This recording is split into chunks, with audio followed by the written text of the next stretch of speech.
Conservative Party is now under new leadership, my leadership. And as I did, whether it was with getting justice for postmasters, whether it was stopping rapists from being put in women's prisons, rapists pretending that they were women when they obviously weren't, fully intact men, whether it was stopping mostly gay autistic children from being sterilized under the cover of trans when they needed different help, I don't keep quiet when I see something that's going wrong. I am now the leader of the Conservative Party. We're going to be doing things differently. This is an issue I personally care about. I have been a young girl, I've been a young woman, I have 2 daughters. This stuff terrifies me, knowing that it is still happening and no one is doing anything about it. The new Conservative leadership, spearheaded by Kemi Badenoch, is embarking on a high-stakes political strategy that aims to tackle the UK's most emotive and sensitive social issues.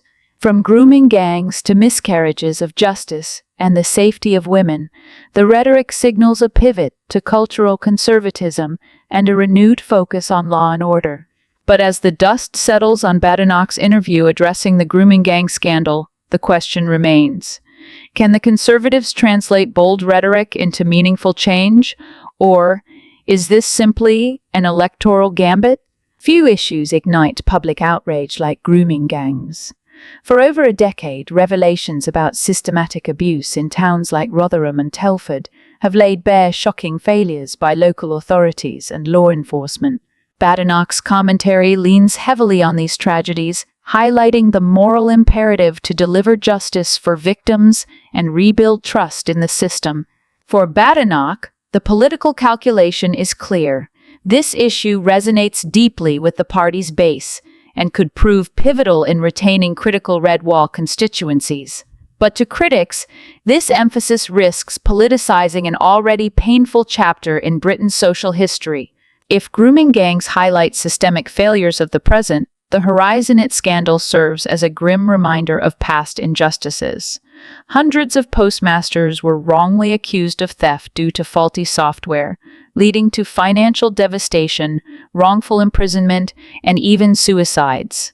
Badenoch's Conservatives are framing their response as a moral duty, a chance to demonstrate that the state can and will own up to its mistakes.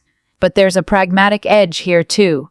By championing justice for postmasters, the government signals its commitment to fairness and integrity, values it desperately needs to project after years of political turbulence. This issue is less polarizing than others, making it a safer bet for leadership eager to restore public confidence. Whether the party can deliver meaningful reparations, however, remains a critical test. Recent years have seen an intense spotlight on violence against women, from the tragic murder of Sarah Everard to the exposure of endemic sexism within police forces. Badenoch's interview suggests this remains a top priority for her leadership, with a clear focus on ensuring male offenders are held accountable and women's safety is non-negotiable. However, this isn't just about crime. It's a cultural flashpoint too. Badenoch's emphasis on preserving women-only spaces, particularly in the context of debates around transgender rights, reflects a broader ideological battle. For the Conservatives, this issue serves as a rallying cry for cultural conservatives, drawing clear lines between their policies and Labour's more progressive stance. While the rhetoric is powerful, the practical challenges are immense. Strengthening laws, overhauling policing culture, and ensuring consistent sentencing are no small feats. Without tangible progress, promises could ring hollow. In an era of digital predators and online exploitation, safeguarding young people has become a universal concern. The Conservatives are positioning themselves as defenders of the next generation, promising tougher penalties for offenders, stricter regulations on social media platforms, and enhanced education for children and parents alike. Politically, this is a masterstroke. Protecting children transcends partisan divides, allowing the government to appeal to a broader electorate while reinforcing its family values credentials. But the devil will be in the details. Can they overcome the immense lobbying power of tech giants and the complexities of enforcing regulations in a digital age? Va bei geo, chung ta si, denvoi su bois. Roikua Rachel Reeves. Richard Tice. Thank you, Madam Deputy Speaker. Well, the data shows, Chancellor, in September and October, that the economy is falling. It's going down. And the markets are expressing their clear concerns, the currency markets, the bond markets, in selling off, that actually there is no growth and that the economy continues to fall. If the Chancellor is so confident, could she confirm to the House when the economy will start growing again? Chancellor. I thank the honourable gentleman for that question. Growth is the #1 mission of this Labour government. But the truth is, it's not possible to turn things around quickly after 14 years of lacklustre growth and declining living standards from the party opposite. But we're leaving no stone unturned, which is why last week in China we secured £600 million worth of tangible benefits for the UK economy, helping great British businesses exporting overseas. It's rare to see a politician return from a high-stakes international trip and walk straight into the political equivalent of a firing squad. But that's exactly what happened when Shadow Chancellor Rachel Reeves sat before a parliamentary hearing upon her return from China. Reform UC leader Richard Tice wasted no time in delivering his punchline. When will the economy recover? It was the question that echoed the anxiety of millions. Recent reports from September and October painted a grim picture. The UK is officially in recession, investors are abandoning the bond market, and economic growth seems like a pipe dream. If ever there was a time for clear answers and decisive plans, it is now. Reeves, once again dodging the question, was quick to defend her trip to China, describing it in a veiled tone as a bold effort to restore trade relations and attract much-needed investment.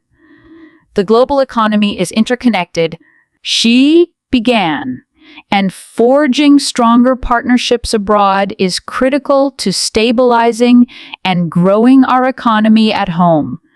But Tice, ever the provocateur, pressed harder.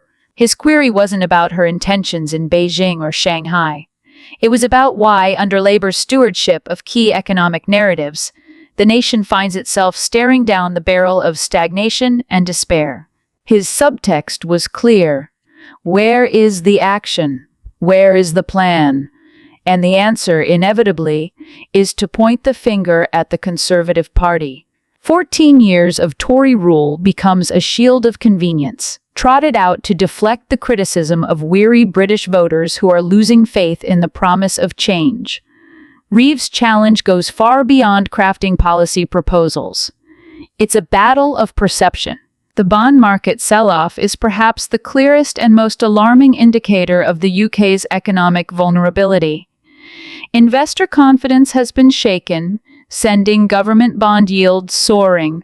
This spells higher borrowing costs for everyone, from households struggling to keep up with rising mortgage payments to small businesses facing stifled growth. For ordinary Britons, the fallout feels immediate and personal. Tighter budgets, tougher choices, and dreams deferred. Richard Tice, sensing an opportunity, positioned himself and Reform UK as the champions of the disillusioned. What we're seeing, he said with characteristic bluntness, is a government in waiting that hasn't quite figured out what it's waiting for. His critique struck at the heart of Labour's dilemma. How to distinguish their vision for Britain from years of Conservative stagnation while convincing voters that they can do better. Admittedly, Reeves sidestepped the question with skill and deliberation. She didn't stumble, but she didn't deliver clarity either. The British ship she's attempting to steer seems headed for dangerous waters, but from her remarks, there appears to be no decisive plan to avert the looming cliff edge. The question remains, how long can she chart this course without offering a map? For all her economic acumen, Reeves must recognize that in politics, perception is often more powerful than performance. Her critics, from Tice on the right to skeptics within her own party, will pounce on any perceived hesitance or lack of detail. the stakes are even higher as the next general election looms. In her closing remarks, Reeves appealed for patience, stating, "Economic recovery doesn't happen overnight. It requires long-term planning, tough decisions, and a commitment to working in partnership with businesses, workers, and global partners. But the question remains, does she have the time and the political capital to prove it? With the economy in freefall, patience is a luxury most Britons can no longer afford. For Reeves, the road ahead is steep, and every misstep could cost not only her political career, but her party's credibility as the government. In waiting, thanks for watching. Don't forget to like, comment, and subscribe to stay updated. Join the conversation on Telegram for exclusive updates and discussions. See you there?